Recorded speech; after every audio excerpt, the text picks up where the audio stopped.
muito, muito tempo, muitos anos, décadas, na verdade.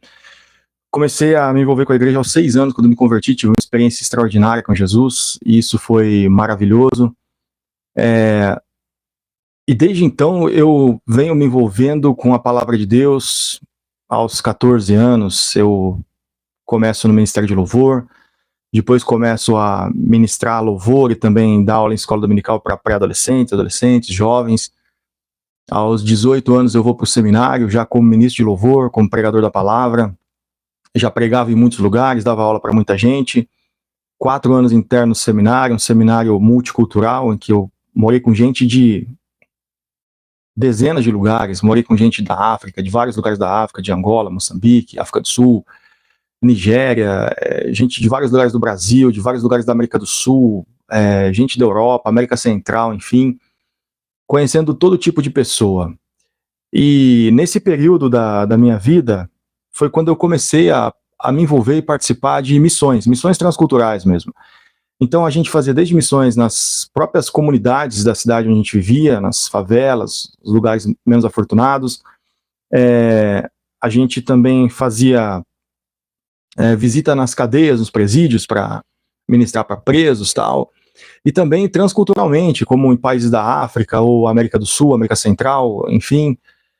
Nesse período eu conheci missões como, por exemplo, o PMI, né, Povos Muçulmanos Internacionais, missões como a Portas Abertas, ou Janela 1040, Asas de Socorro, enfim, tantas, e a gente sempre trabalhou com esse pessoal muito, muito, muito, assim. Então, nessas missões a gente tinha algumas coisas que a gente fazia, como, por exemplo, eu me lembro da gente juntar a Bíblia para a gente mandar para Cuba, porque lá não tinha Bíblia.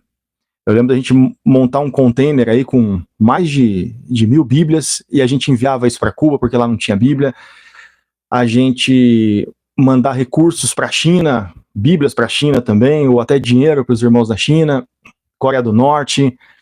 A gente mandava coisas para países onde havia perseguição, como na Janela 1040, por exemplo, países da África, onde as pessoas sofriam com o terrorismo, né, o terrorismo e a própria escravidão.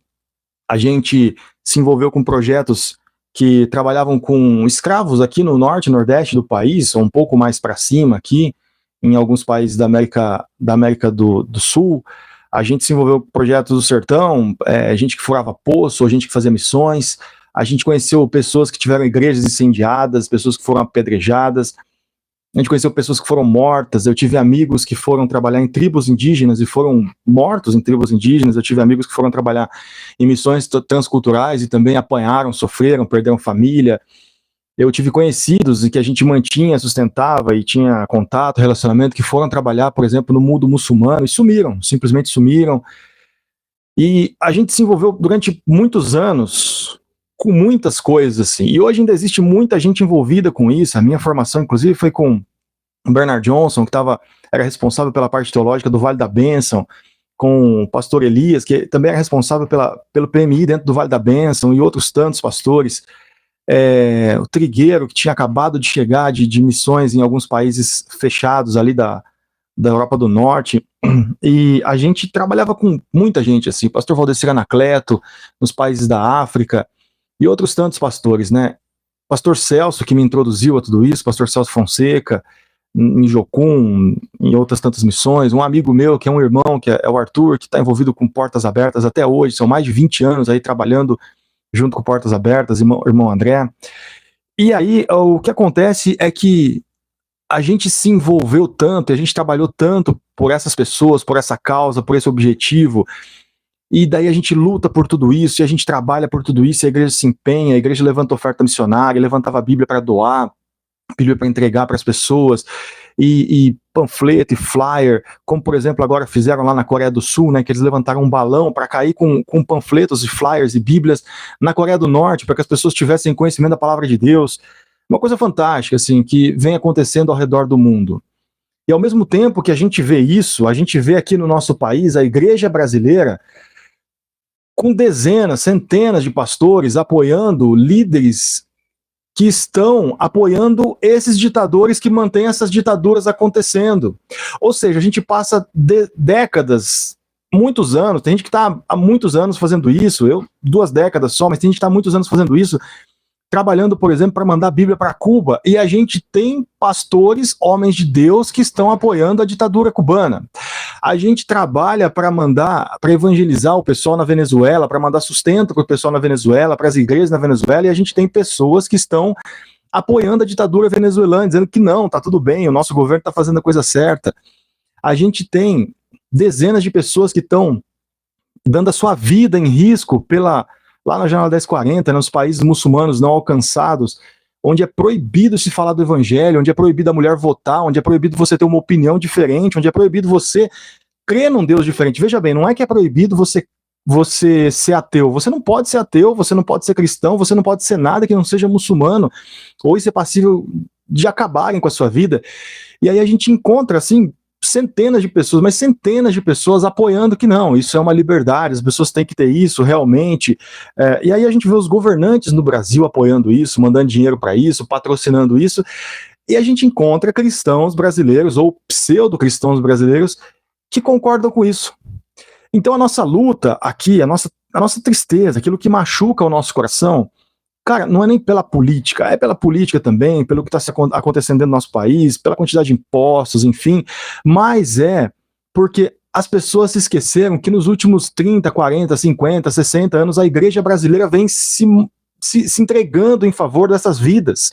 A igreja brasileira vem dando a sua própria vida por essas vidas. Nós temos homens e mulheres honrados, como a Bíblia diz, homens e mulheres que o mundo não era digno, que estão entregando a própria vida por essas comunidades, por essas pessoas, e a gente tem um governo de linha comunista dizendo que esses governos que fazem isso estão certos.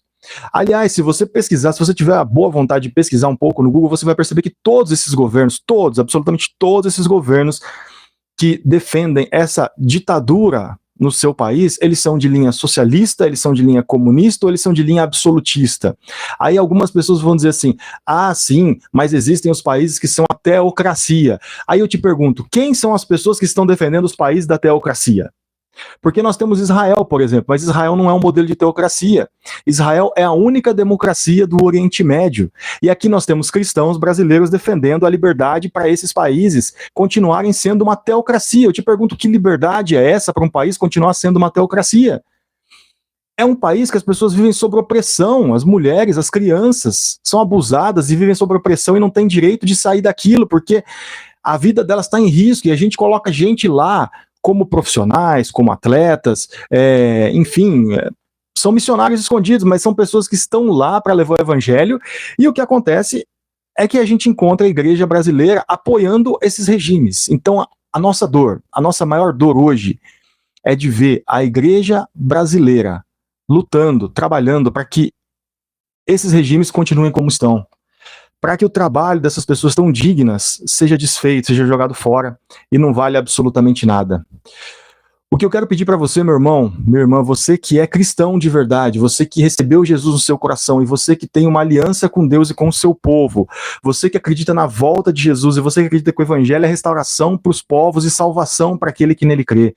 Você que acredita nisso, eu quero pedir para você colocar a sua mão na consciência e se perguntar se é isso que nós queremos trazer para o nosso país. Se é isso que nós queremos abrir para o nosso país. E se a vida dessas pessoas que se entregaram por isso realmente não vale nada. Ou vale tão pouco, a ponto de você achar que isso tudo pode ser jogado fora, só por uma questão de ideologia. Eu peço a você que você compartilhe comigo essa dor, assim como milhares e milhares de brasileiros, missionários, pastores, profetas, pelo Brasil e pelo mundo compartilham essa dor. A nossa oração é para que as pessoas tenham a liberdade de escolher se elas querem o evangelho ou não. Não para que elas sejam oprimidas para não escolher o evangelho. A nossa oração é para que as pessoas tenham a possibilidade de olhar para Jesus e decidir se elas querem Jesus ou não. E não para que elas sejam oprimidas para nunca ter um encontro com Jesus. A nossa oração é para que as pessoas tenham a liberdade de ter uma Bíblia nas suas mãos, poderem ler a Bíblia e dizerem para si mesmos se elas querem isso ou não. E não que elas tenham o seu direito de ter a literatura, a Bíblia tirada das suas mãos. mas a gente quer, a gente ora, a gente trabalha para que as pessoas possam fazer as suas próprias escolhas. Então eu peço a você, meu irmão, minha irmã, meu querido, em nome de Jesus, que você não compactue com nenhum regime ou com nenhum modo de governo que compactua com isso. Que você não abrace nenhuma liderança que abraça isso.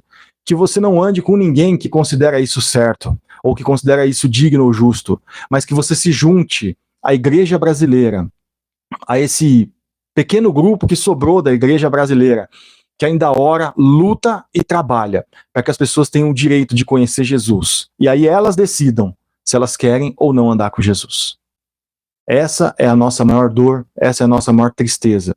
É ver irmãos de jornada, irmãos de caminhada, abandonando a fé em torno de uma ideologia e achando que estão fazendo a coisa certa. Eu peço a vocês a oração por isso. Um abraço, fiquem com Deus e que Deus nos abençoe.